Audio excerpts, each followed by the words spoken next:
Welcome back to my channel. For today's video is gagawa tayo ng graduation makeup. And ayun, sobrang na-miss ko na gumawa ng makeup tutorial. So ngayon, gagawa na tayo ng makeup tutorial. And pala guys, mag-voice over ako kasi medyo maingay sa background. So mag-voice over na lang ako for today's video. Without further ado, let's hop into the video. So before anything else, we will be using a primer for our face, and this is 3CA Velvet Primer. Yan, as you can see, apply lang natin yan sa T-zone area natin kung saan tayo usually nag-oil up. Next for the base is this Purito BB Cream. It has medium coverage, which is perfect for pictorials, and you can blend it with sponge or fingertips. For the concealer, we will be using the saem Perfect Coverage Concealer. This has medium coverage, and I'm just applying it under my eyes and the lids of my eyes. Also, I'm using it to clean the edges of my brows. As you can see, I'm just doing my brows how I usually do it, and hindi ko na masyado pinakita here kasi ang daming videos ko na kung paano ko pinapakita how I do my brows. So, ang pilalagay ko na lang dito sa taas. For the eyes, we will be using light brown shade as transition shade. I'm just putting it all over my lids. Next, I'm using dark brown shade and I'm just putting it in the outer of my lid.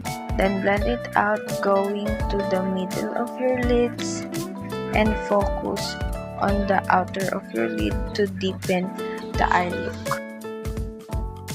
And using a clean brush, blend the edges to remove the harsh lines.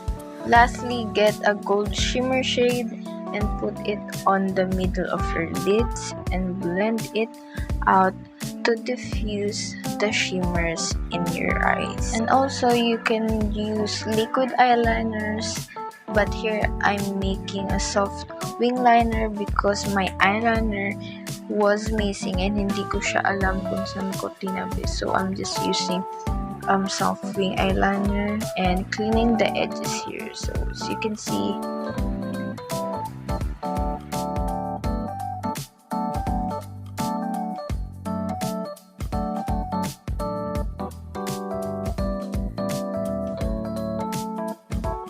next is contouring your face using the saem single blusher in the shade Make Me Brown. As you can see, I'm just putting it in my chin and to my cheekbone also.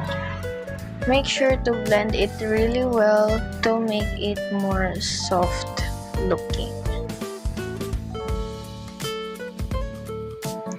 And also, I'm using it to contour my nose.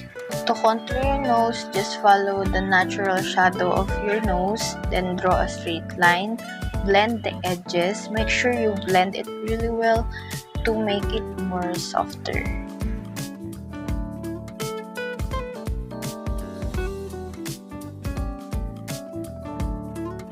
So here I forgot to film the blush, so the blush that I used was the single blusher from the saem in the shade Old Rose. So put your blush on the apple of your cheek to make your face more decent. And then I use minimal pink shimmer in the high points of my face. I just use minimal shimmer para hindi mag-bounce back yung shimmer sa face ko, and para tamang minimal glow lang yung effect niya sa picture. Next is the lips. I'm using powder pout in the shade Rye Velasco.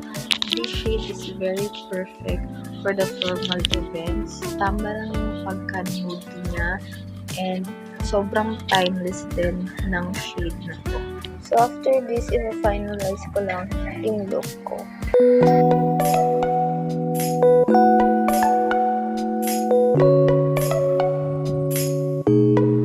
Hi guys, thank you for watching these videos. Don't forget to comment down below and see you on my next one. Bye!